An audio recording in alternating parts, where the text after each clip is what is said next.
Big boss show విజేత పల్లవి ప్రశాంత్ ను Jubilee hills పోలీసులు అరెస్ట్ చేశారు. సిద్దిపేట జిల్లా గజ్వేల్ సమీపంలోని ప్రశాంత్ స్వగ్రామం కొలుగులూరులో అతన్ని అదుపులోకి తీసుకున్నారు. ప్రశాంత్ ను అతని ఇంట్లో అరెస్ట్ చేసి కొమటిబండ మీదుగా హైదరాబాద్ తరలించారు. బిగ్ బాస్ రియాలిటీ షో ముగిసిన తర్వాత అతని ఫ్యాన్స్ జరిపిన విధ్వంసం విషయంలో ప్రశాంత్ పై కేసు నమోదైంది. ఎవరో చేసిన తప్పుకు తనను అరెస్ట్ చేయడం భావ్యం కాదని ప్రశాంత్ పోలీసుల ముందు వాపోయారు. అరెస్టు సందర్భంగా గ్రామస్తులంతా ప్రశాంత్ ఇంటి వద్దకు చేరుకోగా అతని తల్లిదండ్రులు బంధువులు పోలీసుల తీరును నిరసిస్తూ రోధించారు. ఇదే అంశానికి సంబంధించి మరింత సమాచారం మా ప్రతినిధి దిలీప్ అందిస్తారు. దిలీప్.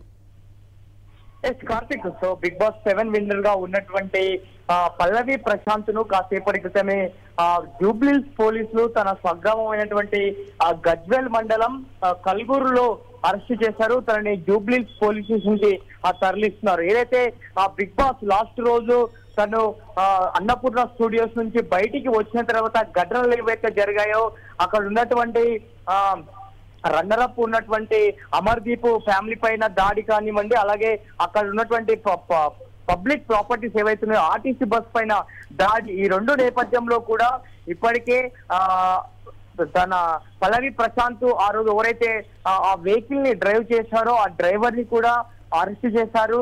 సో కాసేపటి క్రితం పల్లవి ప్రశాంత్ ను కూడా అరెస్ట్ చేశారు. సో రెండు కేసులు తన మీద నమోదు చేశారు. ఒకటి పబ్లిక్ న్యూసెన్స్ కింద ఒక కేసు అయితే ఇంకోటి PPD case, so public property damage కింద రెండు కేసులు బుక్ చేశారు. రెండు కేసులో కూడా పల్లవి ప్రశాంత్ నే బాధ్యత వహించాలని చెప్పి కూడా చెప్పారు. సో నిన్నటి నుంచి కూడా కొంచెం అజ్ఞాతంలోకి వెళ్ళినటువంటి పరిస్థితి కనపడింది పల్లవి ప్రశాంత్.